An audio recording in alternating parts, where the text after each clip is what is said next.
Hola amigos, ¿cómo están? Bienvenidos a Mining Match.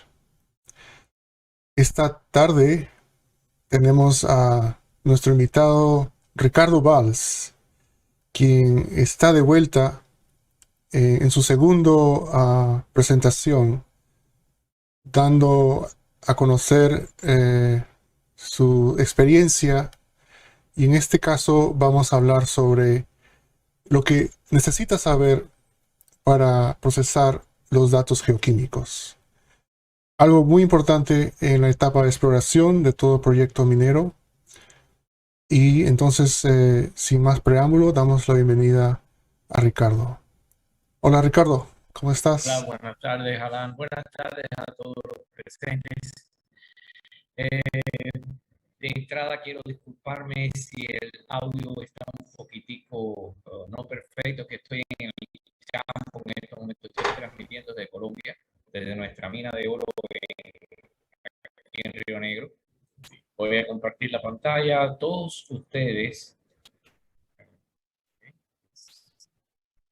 Sí, adelante. Todos ustedes debieron de recibir este fichero en Excel, que es la base de todo lo que vamos a explicar en la tarde de hoy. Esto que yo estoy presentando, que va a ser en alrededor de unos 40 minutos, es un resumen de un curso de 5 días. En total son como 12 horas y media, que yo doy una o dos veces todos los pasos de este proceso. Y claro está, los invito a que estén al tanto del próximo, a ver uno a finales de este mes. Va a ser mucho más detallado. Aquí lo que yo quiero es brindarles suficiente información como para que empiecen a procesar sus datos y que sepan cuál es la mejor calidad de sus datos. Ese es en primer lugar. En segundo lugar, hay un punto, un aspecto muy importante que yo siempre repito, y es que los geólogos, nosotros somos científicos, no somos mochilas con patas, como a veces nos consideran. Cuando yo digo que somos científicos, quiero decir que, aparte que nuestra ciencia es una ciencia descriptiva, pero es una ciencia, nosotros tenemos que acercarnos a la geología de una manera científica también. Y uno de los aspectos más importantes de cualquier actividad científica es la reproducibilidad de sus resultados. ¿Qué significa reproducibilidad? Significa que cualquier persona, utilizando sus datos originales y siguiendo las mismas tecnologías o procedimientos, deben de llegar a los mismos resultados. Esto es importantísimo. También es muy importante porque, sobre todo los que trabajamos en la industria y tenemos varios proyectos, si hacemos una elaboración hoy, de aquí a 3 meses viene alguien y nos pregunta, oye, ¿cómo fue que tú llegaste a este mapa? Si ustedes no tienen un récord bien detallado de todos los pasos que ustedes hicieron, va a ser prácticamente imposible que ustedes se recuerden de los pasos que hicieron. Por tanto, es muy importante la reproducibilidad. Hay programas de computación, de programación, por ejemplo, el R.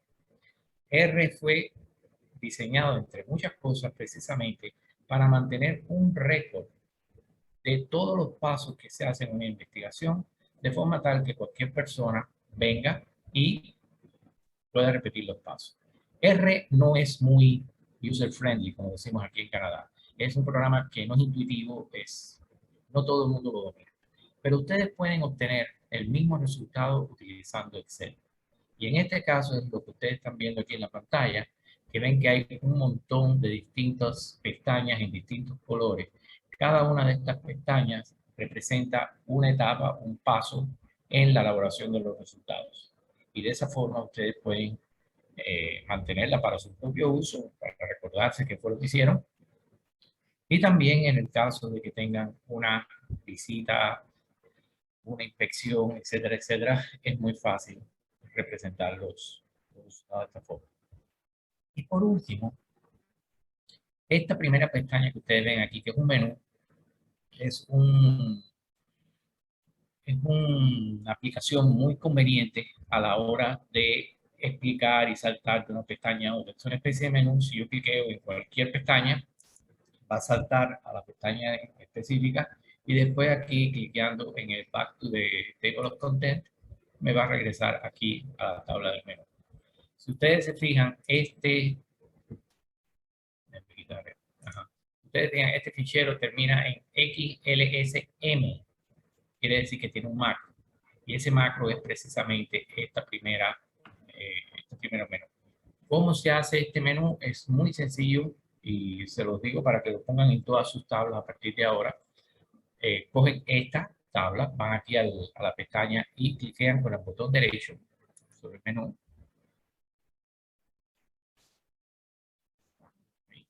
Y ven que hay una opción que se llama Move o copiar o mover. Seleccionan esta sección, ya está seleccionado el menú, queremos crear una copia y sencillamente la ponen en el fichero nuevo que van a abrir o el fichero que ya está abierto, en este caso vamos a abrir uno nuevo. Y OK, y aquí tienen su fichero preparado y se añaden, por ejemplo, una nueva pestaña que la van a llamar 1. Cuando miren el menú van a tener la pestaña 1 ahí para saltar. Perdón, Y, Ricardo, no se sí, se ve todo gris. OK, un minuto. Sí.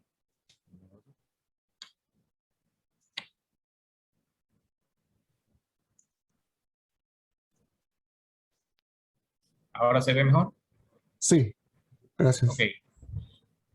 Rapidito lo que yo les decía, déjame cerrar, si es que se perdió esa parte. Ustedes clican con el botón derecho sobre el menú, hacen una copia, ya está seleccionado, crear una copia, lo ponen en el fichero que ustedes quieran, un nuevo fichero, y al clicar OK, ya le genera un nuevo file con el menú, y si ponen una pestaña nueva que se va a llamar, digamos, 1, cuando ponen Enter y regresan aquí al menú, ya van a ver que tiene su pestaña 1 preparada, ¿okay? Para poder saltar a la página. Y otro punto, el último de cosmética, que yo siempre recomiendo que al principio dejen los primeros 3 renglones libres para aquí poner un link de retorno a la tabla de contenido. Okay. Vamos ahora a volver a nuestra tabla principal.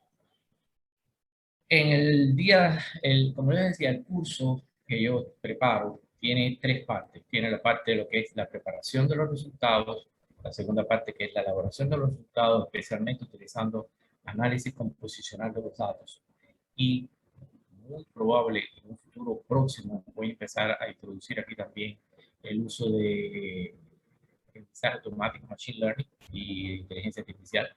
Y una tercera parte que es la representación gráfica de los resultados utilizando distintos métodos, distintos programas como Surfer, Insight, etc. En el día de hoy voy a pasar por los 2 primeros grupos, pero fundamentalmente quiero enseñar la parte de la preparación de los datos. Y es importante que ustedes tengan este fichero a mano para que siempre hagan la misma secuencia de procedimiento y de esa forma. Esto es como una especie de Quality Assurance, QA, para que siempre se procesen los datos de la misma forma. Estos datos son geoquímicos. Ustedes pueden aplicarlo a la geofísica, a la hidroquímica, a la análisis estructural, a cualquier cosa, excepto algunos detallitos que son específicamente para la geoquímica. El resto, la idea es la misma. OK. Normalmente nosotros recibimos los resultados del laboratorio y esos resultados vienen con mucha información del laboratorio acá arriba y demás, pero en sentido general, generalmente aparecen con 4 columnas. La primera es el nombre del elemento, la unidad, el límite de detección y el tipo de análisis que se hizo, las muestras y cada uno de los valores. Esta es la forma en que nosotros recibimos los resultados. Bien. Esta tabla, tal como se recibe del laboratorio, la pegan aquí y la protegen. Pongan el protección.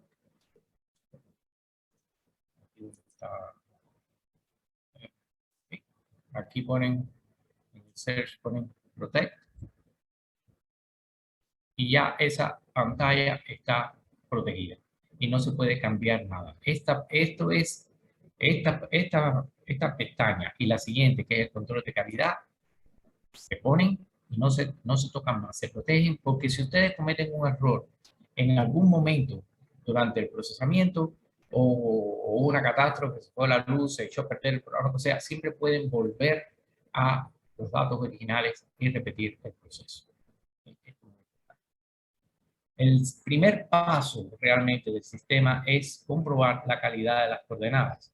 Una muestra con coordenadas erróneas ni siquiera puedo decir que es lo mismo que no tener la muestra, es peor que no tener la muestra, porque nos da una información en una localidad donde no existe. Por tanto, la primera cosa que ustedes van a hacer es tener todas las coordenadas, easting, norte o latitud, longitud, como sea, y van a hacer un mapa de puntos de todos estos datos.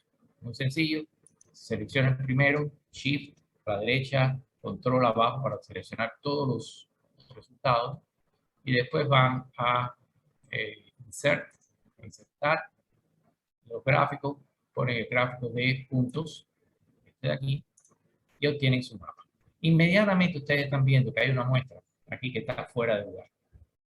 Y en esos casos lo que es sencillamente ustedes la encuentran y chequean con sus datos originales cuál fue, si fue un error del geólogo cuando cogió el punto o demás. En este caso esto fue muy sencillo. Hice adrede, la primera muestra, como ven, le falta un 1. ¿Okay? Si yo le pongo el 1, y de nuevo voy al mapa, voy al mapa, ya ven que esa muestra cayó dentro del grupito y no hay problema. Ahora, una vez que ya ustedes tienen las muestras, las coordenadas, norte, si tienen elevación y el número de las muestras, esas 3, 4 columnas las van a repetir en cada pestaña para que no haya problemas. Si en algún momento ustedes organizan los datos de mayor o menor, lo que sea, que no se les pierda las coordenadas. Ok, el siguiente paso es limpiar la base de datos. A nosotros nos hace falta, para trabajar con todos los programas, una base de datos en la cual estén los elementos con el, eh, el tipo de concentración, parte por millón, etc. Y claro está, ustedes pueden hacer esto a mano, pero es muy fácil de hacerlo con la computadora. Ustedes sencillamente lo que hacen, aquí, es, por ejemplo, voy a poner signo de igual y voy a mis datos originales y yo digo el aluminio, lo voy a unir, para eso utilizo el símbolo de ampersand, pongo unas comillas, están mis comillas aquí, una coma, un espacio, comillas, y de nuevo el signo de adición, ¿dónde está? Aquí, y partes por millón. Cuando pongo Enter, aquí ya tengo mi fórmula aluminio como partes por millón, sencillamente se copia y se seleccionan todos y se pegan. Y ya tenemos todos nuestros datos como con el dato del elemento más la unidad de medida. Otro punto importante, ustedes ven que esto es una fórmula, es mucho más fácil. Ya una vez que la fórmula está hecha, ustedes están convencidos que todo está bien, vuelven a seleccionarlo todo, lo copian y lo pegan como números. Y de esta forma ya aquí lo que hay es un valor, no hay una fórmula. ¿Okay? Ese es la limpieza de datos. Ahora, el siguiente paso es optativo. ¿Y por qué es optativo? Depende del tipo de análisis que ustedes estén haciendo. Hay un método geoquímico que, en mi opinión, es el mejor por el nivel de sensibilidad, el costo. Te da entre 63 a 68 elementos, incluyendo oro, con concentraciones hasta partes por trillón, por alrededor de $30. Otra gran ventaja del método de Steinlich es que en el campo solamente hay que recoger 10 gramos de material que se tamizan directamente en el campo, un tamiz de menos 60, menos 80, y esos 10 gramos es lo que se envía al laboratorio y no hay que hacerle ningún tipo de preparación más. De ahí directamente pasa a hacerse el análisis. Sobre todo si ustedes están trabajando, por ejemplo, en África y tienen que mandar las muestras a Canadá, esto es un magnífico método porque en vez de mandar 250 gramos, están mandando 10 gramos. Se están ahorrando un montón de dinero en el transporte de la muestra. Segundo, mientras menos manos estén tocando las muestras, menos posibilidades de un error. Y de esa forma, como digo, no hay preparación de la muestra. Tal como viene, ahí mismo se mete a hacer el análisis. En el caso específico del Steinlich, los resultados no se dan en orden alfabético, como nosotros generalmente recibimos los resultados, sino que se dan en grupos de determinados tipos de mineralización. Y aquí tienen los tipos que ellos brindan, la suite de oxidación, que es donde se encuentra el oro, los metales básicos calcofílicos, los high field strength elements, los elementos de tierras raras, el grupo de platinoides, los elementos litofílicos y los elementos mayores. Y de esa forma es preferible organizar los resultados. Y la razón por la cual es preferible organizarlos es porque un paso de nuestro procesamiento va a ser el análisis composicional de los datos, utilizando un programa gratuito que se llama CodaPack, que desde ahora le estoy recomendando que lo bajen y lo instalen en sus máquinas.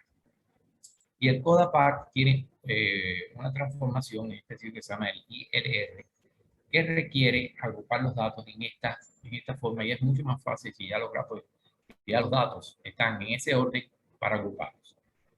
Ahora, digamos que ustedes no están utilizando English, están utilizando ICP AOS. No importa, en primer lugar pueden siempre organizarlos de esta forma, pero también puede ser que en el proyecto de ustedes ya ustedes conozcan cuáles son los elementos acompañantes de su mineralización, los pathfinders.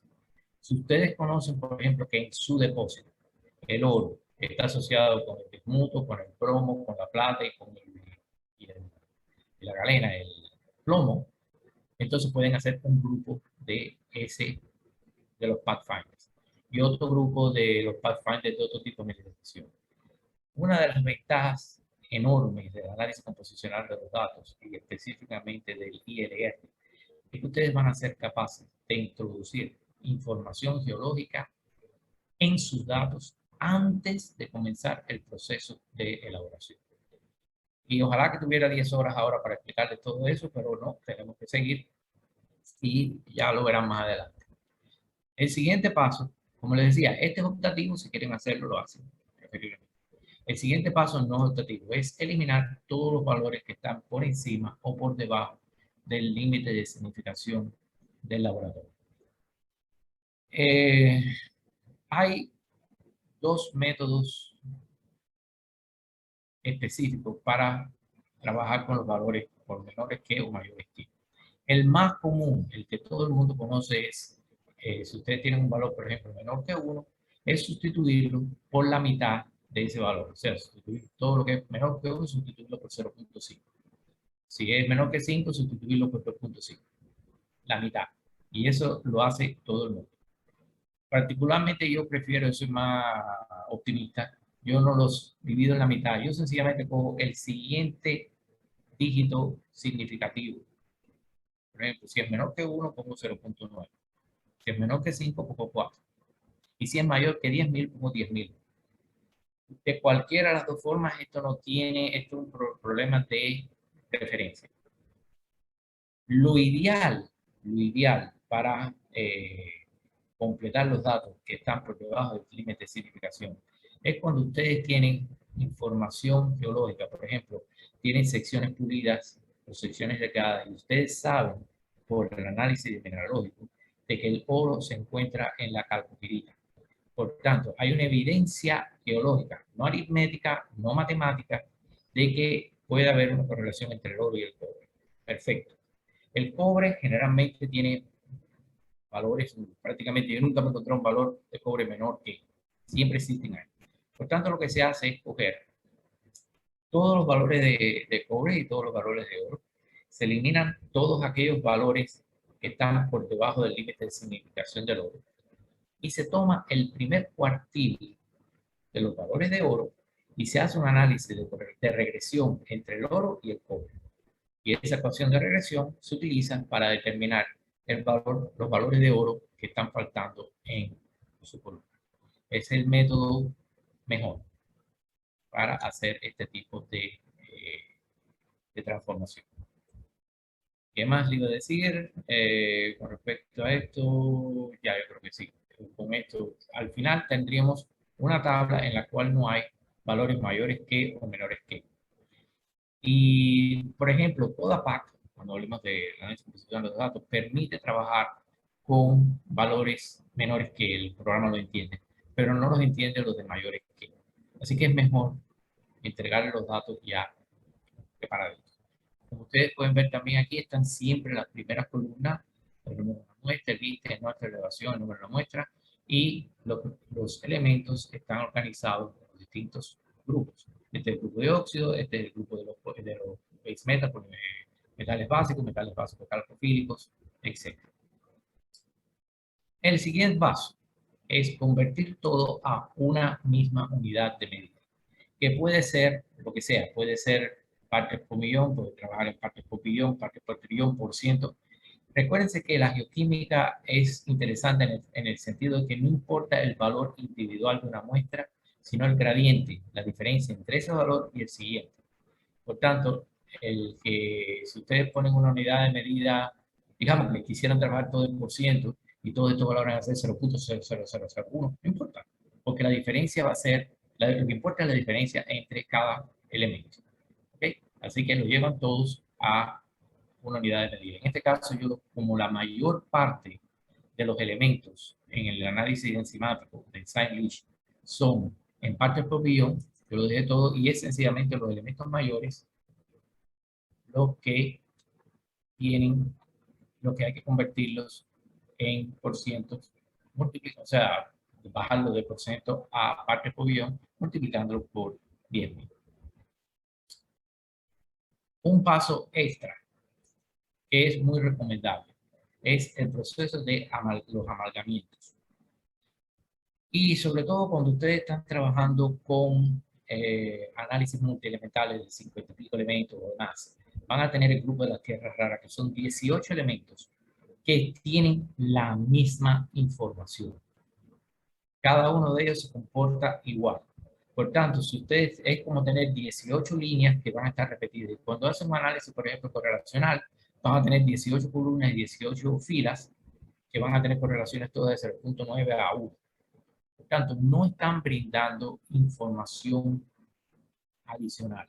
Por eso es muy conveniente para reducir esta cantidad de columnas, es crear una columna que se llame los rare elementos o elementos de tierra rara, donde sencillamente se suman todos los elementos de la tierra rara y trabajamos con una sola columna.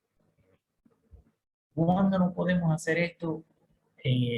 Por ejemplo, en la academia, cuando se están haciendo estudios para determinar, por ejemplo, cuál es el fenómeno magmático más probable, cristalización parcial o fundición, lo que sea. En ese caso es importante saber trabajar con los elementos trazas, los elementos tierra rara de forma individual. Pero para el diario de nosotros de encontrar oro, cobre, plomo, plata, níquel y demás, los rare elements se pueden poner en una sola columna.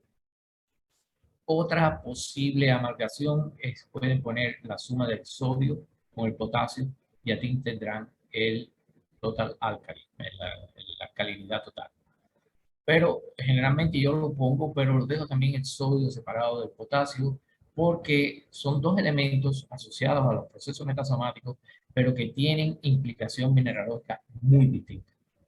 Por tanto, un metasomatismo sódico es muy distinto a un metasomatismo potásico y se encuentran en distintas partes.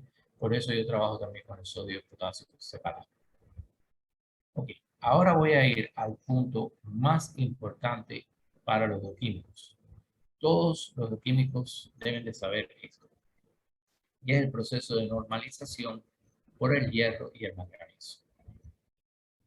El hierro y el manganeso son dos elementos que cuando precipitan generan un redox tan grande que cualquier catión que esté dando vueltas por ahí va a precipitar y va a adsorberse con D, no con B, adsorberse, o sea, se va a pegar a al átomo por fuera, en la superficie.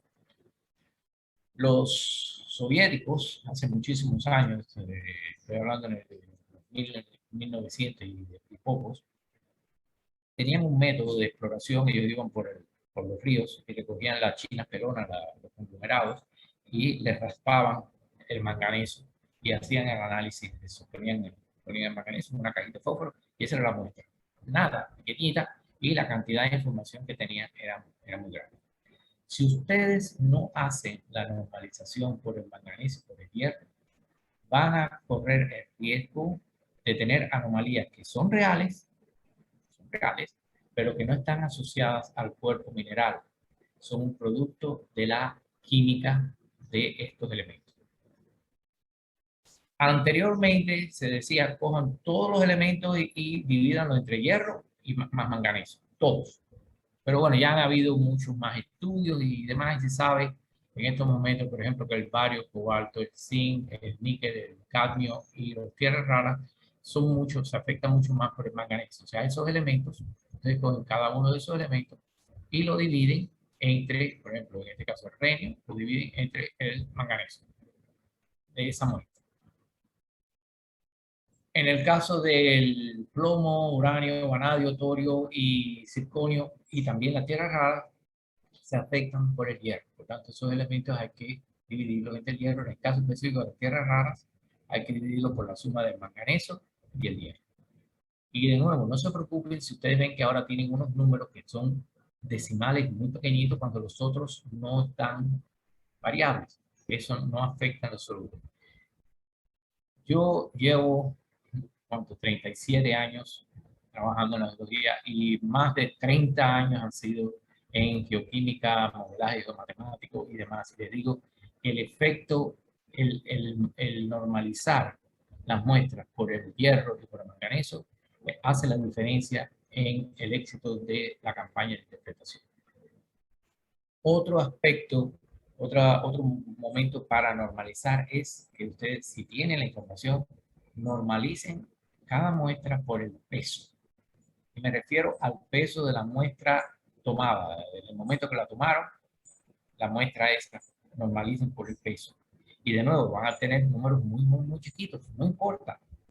Pero no es lo mismo una muestra, es decir, el valor de cobre en una muestra de 250 gramos de suelo, que el valor de cobre en una muestra de 5 kilogramos de una campaña de perforación. Por tanto, es muy importante pesar las muestras y normalizarla contra el peso.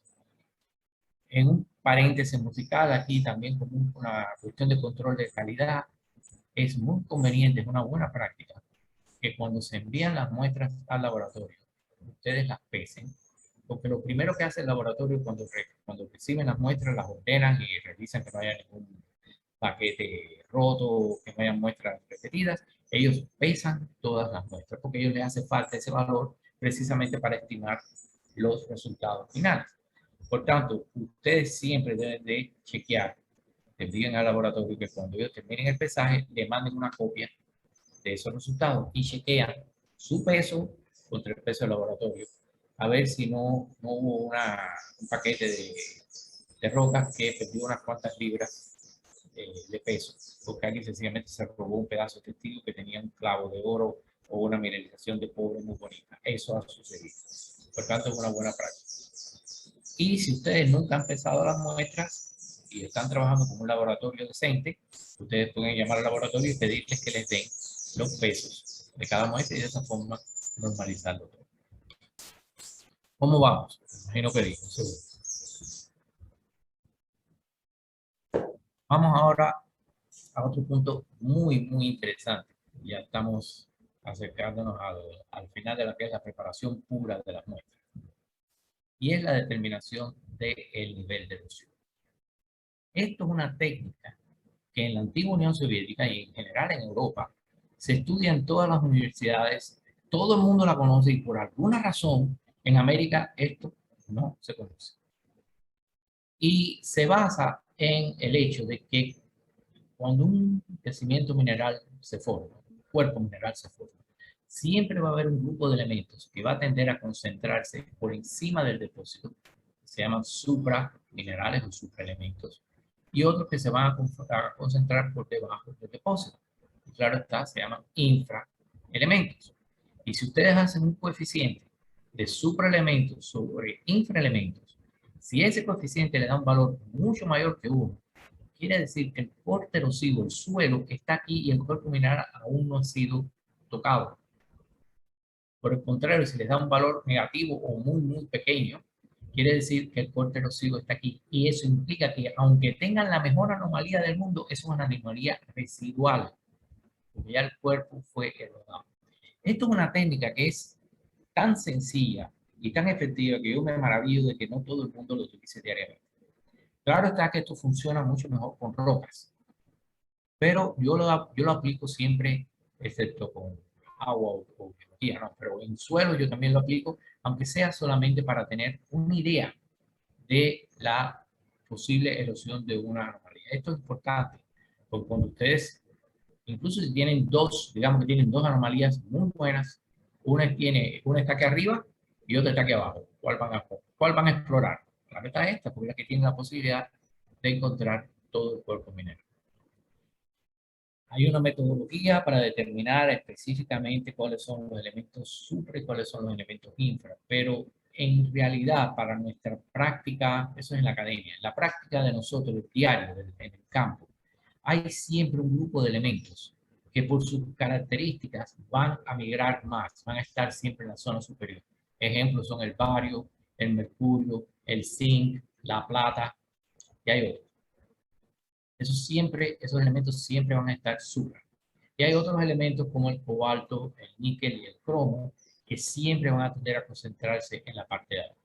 Por tanto, lo que ustedes hacen es muy sencillo. Ustedes cogen sus valores de varios, por ejemplo, en este caso, bario, mercurio, zinc, cobalto, níquel y cromo, los valores reales, y hayan el valor medio y la dispersión. Y después vienen aquí y determinan el valor estándar de cada uno de estos valores. El estándar es el estándar de este número por la media y la varianza. De esa forma no importa, que recuerden cuando yo les decía que iban a tener números que tenían muchos decimales, como por ejemplo esto. El cromo no, el cromo tiene que utilizar, pero al estandarizarlos se elimina ese efecto. ¿Okay? Y una vez que están todos estandarizados, el nivel de erosión es muy sencillo, es la suma de todos los supra dividido entre la suma de todos los infra. Y yo pongo la función inter, o sea, la parte integral, para tener un número más sencillito. Menos 6, menos 2, 5, 9, etc. ¿Okay? Y todos los valores estos tienen coordenadas, claro está, y pueden hacer sus mapas, ver el mapa de erosión y demás. Ahora, este es el método conocido que se enseña. Yo he estado experimentando hace algunos meses con añadir un nuevo parámetro y es la elevación, porque por lógica, mientras más elevado es el terreno, más factible es de ser erosionado y mientras más plano, tiene menos erosión. Por tanto, yo incluí en este mismo sistema, al final, incluyo elevación, incluyo la columna de elevación también normalizada y en este caso la fórmula no es solamente la suma de todos los supra dividido entre la suma de todos los infra, sino todo eso multiplicado por el factor de elevación.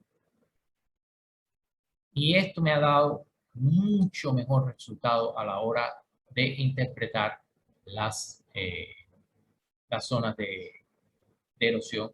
Y de nuevo, mientras más erosionado está un área, menos interesante es. Yo incluso cuando utilizo mucho Surfer, uno de los primeros mapas que yo hago es, por ejemplo, este mapa aquí que ven, este mapa de aquí, y pongo esto en una grilla no transparente, de forma tal que si hay una anomalía que llega aquí, se pierde. Esta zona de aquí para mí no existe, porque está erosionada. Y por lo tanto, como está erosionada, no importa que tuviera los mejores valores del mundo, es una anomalía residual. Y el último punto de la preparación de los datos es la selección de los elementos. Y aquí voy a defender un punto. Hay gente que piensa buscar oro con oro, y eso es un error. Ustedes no van a tener éxito buscando oro con oro. Hay que buscar oro con oro y con cuanto elemento se pueda utilizar que esté relacionado con el oro.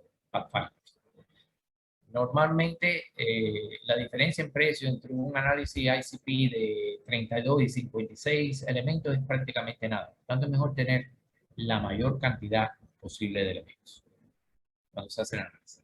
El costo de un método de perforación está $150 a $200. Por tanto, los 15 o los $30 que le va a costar el análisis no es significativo. Por tanto, es mejor añadir el análisis a todo el testigo de perforación, sobre todo en las etapas iniciales de exploración cuando todavía no conocemos nada. Ahora, si yo llego a tener una tabla, digamos, con 68 elementos, muchos de esos elementos no contienen información relacionada con la mineralización. Y aquí tengo que hacer un punto, una diferencia muy importante. Si ustedes están trabajando con inteligencia artificial o aprendizaje automático, este punto no tienen que hacerlo, al contrario. Inteligencia artificial, Machine Learning va a trabajar mejor si le dan muchos datos y si pone, por ejemplo, aquí el nombre del geólogo que cogió la muestra y si estaba lloviendo o no, y si durmieron bien esa noche o no. Mientras más parámetros pongan, es mucho mejor para los sistemas de inteligencia artificial que son capaces de hacer, utilizando lo que se llama el fuzzy logic, de encontrar relaciones que nosotros a simple vista no podemos hacer. Pero ese es el caso específico de aprendizaje automático. No estamos haciendo eso, estamos utilizando Compositional Data Analysis, estadística normal y demás. En ese caso es muy importante reducir la cantidad de elementos a procesar. Y hay una forma muy sencilla de hacer esto, y es coger y determinar la variabilidad de cada elemento. Un punto que a mí se me olvidó aquí cuando estaba hablando de los valores por debajo del límite de detección. Si ustedes tienen un elemento que el 70 o 75% está por debajo del límite de detección, no trabajen con ese elemento. Es una regla del dedo. 75% menor, lo eliminan, a no ser que sea el oro o el elemento precisamente que están buscando. En ese caso, tienen que utilizarlo. Pero si ustedes tienen, digamos, el mercurio, todos los valores son por debajo la mayor parte de los valores son por debajo del límite de detección, entonces no trabajamos con ellos. Pero la otra forma es sencillamente para cada elemento determinar la variabilidad. Y la variabilidad se determina como el averaje multiplicado por 100 dividido entre la desviación estándar. Ustedes hacen ese valor para todos los elementos, los 60 y pico elementos que tienen, y escogen solamente aquellos valores que tengan un nivel de variabilidad grande. ¿Qué es grande? Eso depende de ustedes. Normalmente se considera que un mínimo debe ser 70, 80, para empezar, y si ustedes ponen 70, 80 y todavía tienen 50 elementos, bueno, pueden probar a poner 150, a ver qué cantidad les queda.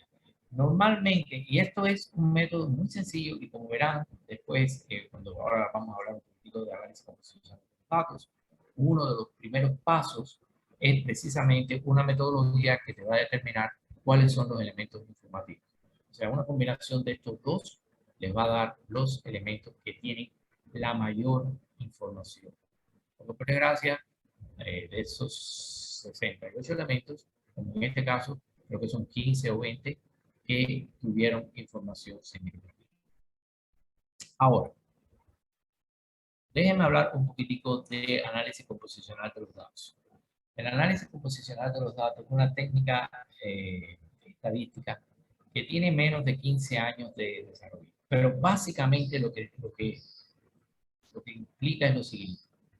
Todos los datos de bioquímica son datos de carácter cerrado, en el sentido de que están estimados sobre una base final, digamos, 100%, parte por millón, etc.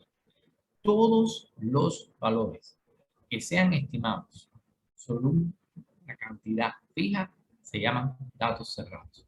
Y Pearson, que fue el que inventó el método de correlación, escribió en su tesis de que en esos casos su método no funcionaba porque se generan correlaciones espurias o correlaciones falsas.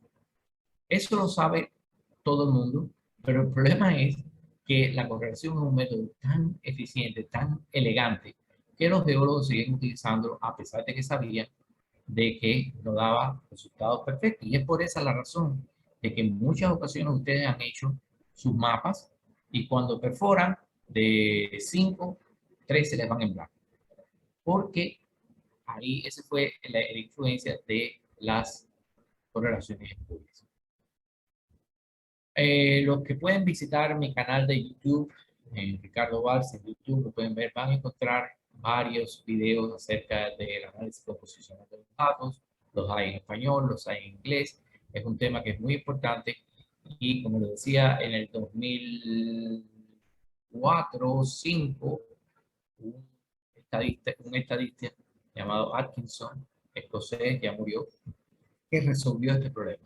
Y lo resolvió de dos formas. Él creó una nueva rama de la estadística, que se llama la estadística de simplex, donde no hace falta abrir los datos, sino es una estadística gráfica extremadamente preciosa, donde ustedes pueden obtener sus resultados, pero también encontró una forma en que ustedes pueden coger los resultados y abrirlos. Y una vez que están abiertos, pueden utilizar sus tablas en su programa en Excel, SysStat, MyStat, lo que sea.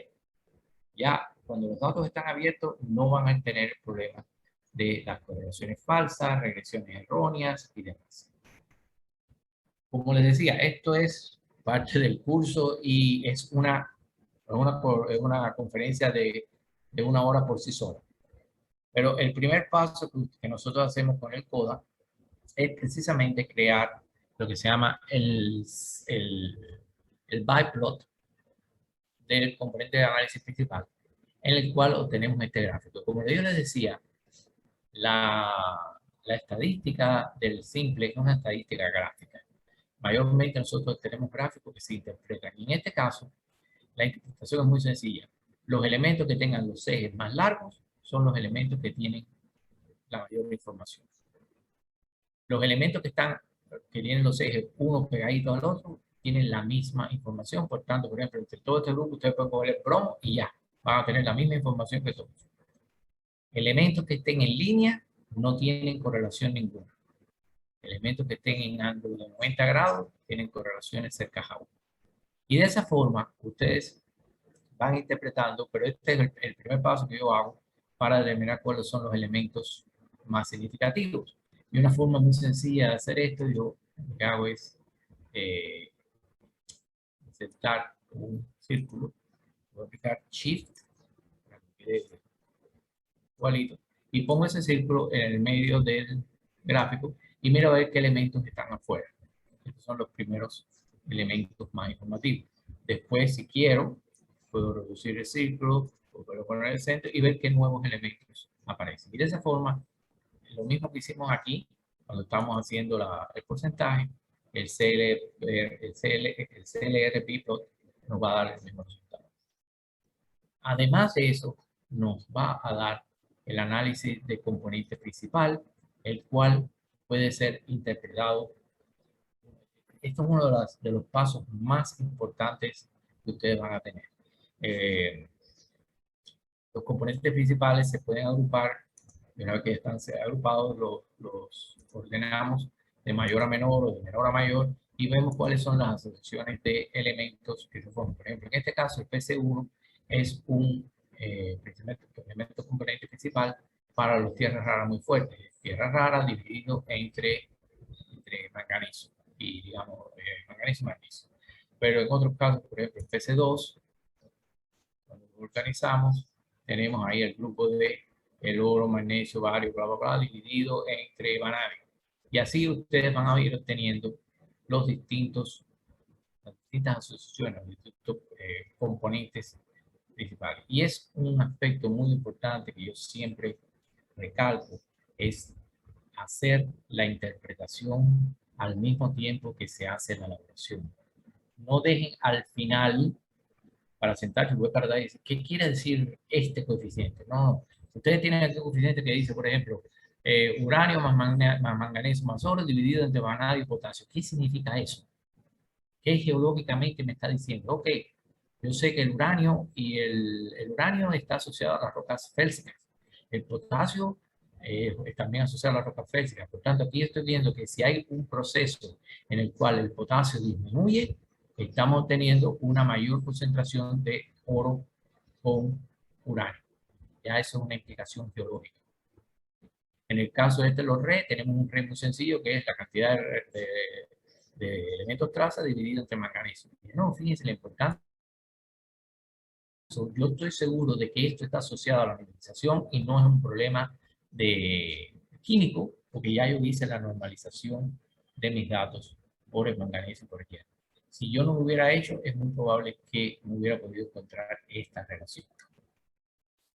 Otro gráfico interesantísimo son los dendrogramas. Estamos hablando de resultados que ustedes van a obtener trabajando con el CODAPAC. CODAPAC, CODAPACK, una sola palabra, que la ponen en la internet, van a encontrar un sitio que es CODAWeb, un sitio que se mantiene por los españoles, y ahí pueden bajar el programa. Les advierto que para que bajen el programa, cuando lleguen a esa página, tienen que bajar el cursor hacia abajo para que aparezca la ventanita de donde pueden bajar el programa. No sé por qué no está ahí mismo arriba y diga download, no, hay que bajar con el cursor y va a aparecer una ventanita flotante y ahí es. Pero bueno, los dendrogramas, cuando se hacen bien, son una fuente de información muy importante. Se leen siempre de abajo hacia arriba y de izquierda a derecha o de derecha a izquierda, pero lo importante es de abajo hacia arriba. Las primeras líneas horizontales que ustedes encuentren son las más importantes dentro de la realización. Aquí ustedes ven este grupo de rubidio, manganeso, cecio y berilio son muy fuertes, la información más importante. Y aquí tenemos el grupo de el arsénico con el oro y con el plomo. También está el mercurio y el cloro dentro de este grupo, pero a este nivel, el mercurio y el cloro no están asociados. O sea, inicialmente el más fuerte es el oro con el arsénico, ahí hay alguna mineralización, y el PRES viene el bromo. El bromo como sal me está indicando a mí que este es el mecanismo de transferencia del oro. A partir de un bromuro de oro es como se transforma, se transmite la mineralización. Y en cambio, ni el cloro ni el magnesio, y el cloro siendo también una sal, tienen que ver directamente con la mineralización de oro. Muchas cosas se pueden hacer con el dendrograma. Ahora, yo les hablaba de los datos abiertos y cerrados. Como decía, todos los datos de bioquímica son cerrados. Por tanto, podemos trabajar dentro del CODA, como hemos dicho aquí, con el PyPlot y el dendrograma, pero también pueden utilizar 3 algoritmos que permiten la transformación de los datos de cerrados a abiertos. Imagínense que es, por ejemplo, proyectar sobre un plano la esfera del mundo, la transformación mecánica. Eso es lo que estamos haciendo aquí con 3 algoritmos distintos. Se llaman el ALR, el CLR y el ILR. Por tanto, y eso el programa lo hace muy sencillo. Cuando lo transforma, estos son sus valores transformados de ALR y ya estos valores le pueden aplicar las correlaciones, las análisis factoriales, las regresiones, lo que ustedes quieran. Ya estos datos están abiertos, no van a tener ningún tipo de problemas al ser procesados. Por ejemplo, aquí yo hago el análisis de correlación, el análisis factorial y demás, y todo eso funciona perfectamente bien y no crea ningún tipo de correlaciones espurias. Y otro punto muy importante de CODAPAC es que es uno de los pocos programas que yo he encontrado que permite hacer el análisis de atipicalidad. Y el programa, la atipicalidad es un proceso estadístico muy interesante en el cual se coge una muestra y se compara no elementos con elementos, sino todos los elementos contra todos los elementos de todas las otras muestras. Y de acuerdo al nivel de significación que ustedes pongan, normalmente el 95%, te va a dar un listado de aquellas muestras que son atípicas. Y esas muestras que son atípicas generalmente coinciden con la zona de mineralización. O sea, con un solo paso, con el análisis de atipicalidad, tienen las muestras, proyectan esas muestras en coordenadas en un mapa y ya van a saber en qué lugar ustedes tienen que ir a concentrar su trabajo. El mapa de atipicalidad es increíble la utilidad que tiene. Lo mismo sucede con el CLR, se hace la correlación con el CLR y el análisis factorial, pero el otro es el ILR. Yo les decía que el ILR es el único método que yo conozco en el cual ustedes pueden introducir información geológica en sus datos antes de procesarlo. Y en este caso, en lugar de obtener un mapa de elementos, por ejemplo, un mapa de oro, un mapa de cobre, nos van a tener mapas de tipos de mineralización. En nuestro caso, habían dos tipos de mineralización, una de oro y una de tierras raras. Y van a obtener directamente, cuando hacen el mapita, es un mapita de, no, un mapa de oro, estas son las zonas de oro, y estas son las zonas de tierra rara. Y para terminar, les voy a hablar de un método, se llama el método de los cuartiles. Este método lo desarrollé yo hace menos de un mes y medio, 2 meses. Y es la forma en que ustedes pueden resumir, en vez de presentarles a sus jefes 100 mapas distintos, van a presentarles un solo mapa, que yo le llamo el mapa cuántico, porque van a presentar en por ciento la posibilidad de que ese punto donde ustedes están tenga una concentración, una posibilidad de ser un depósito de oro mayor que X%.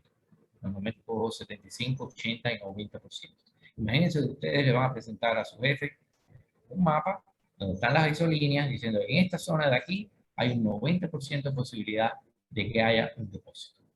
Este método de los cuartiles es muy sencillo, pero ya me estoy pasando del tiempo y no era el objetivo, solamente mencionarles es, ¿qué se hace? Se cogen los valores de todos estos parámetros que hemos ido desarrollando durante la presentación, se transforman a cuartiles y después yo hago una fórmula que digo que si el valor real está por encima del cuartil 3, entonces le doy un valor de 5. Si está por encima del cuartil 2, le doy un valor de 4 y si no, le doy un valor de 3. Y lo que hago es sustituir todos estos valores por 3, 4, 5 y la suma total de todos esos cuartiles va a ser el cuartil del oro. Y esta suma total, por ejemplo, si tengo 1, 2, 3, 4, 5, 6, 7. Si todos estos valores fueran 5, el valor aquí sería 7 por 5, 35. Y esto sería el 100% de oro. Pero como no todos los valores son aquí, por el contrario, aquí todos los valores son el mínimo posible, este valor del porcentaje no da 100%, sino en este caso, por ejemplo, el 60%. La forma, como les digo, la suma de todos los cuartiles multiplicado por 100 y dividido entre la cantidad de parámetros que hay. En este caso son 840. ¿Okay? Y ustedes van a presentar un mapa, que es el mapa de cuartiles de oro, que es este mapita aquí. Un solo mapa y se acabó. Y bueno, todos esos valores después se preparan para presentar con Surfer, que es el programa que yo utilizo mayormente para presentar los resultados. Y con esto ya paro. Espero haberles dado un panorama completo de la parte, sobre todo la primera parte de limpiar los datos, preparar sus datos, ¿okay? Y después hablarles del procesamiento de datos utilizando el análisis composicional de los datos, que para mí es una cosa mandatoria, y en realidad las universidades deberían enseñar el método de análisis composicional de los datos y no limitarse a decir la práctica de la estadística normal. Muchas gracias por la atención y estoy aquí para cualquier pregunta. Ok, muy bien amigos, y ustedes que están en YouTube observando, por favor, he puesto el enlace del Zoom. Si quieren venir a hacer networking, pueden unirse. Todavía está abierto el Zoom para todos. Ok, y sin otro particular, me despido de ustedes. Muchas gracias por venir y nos vemos la próxima vez.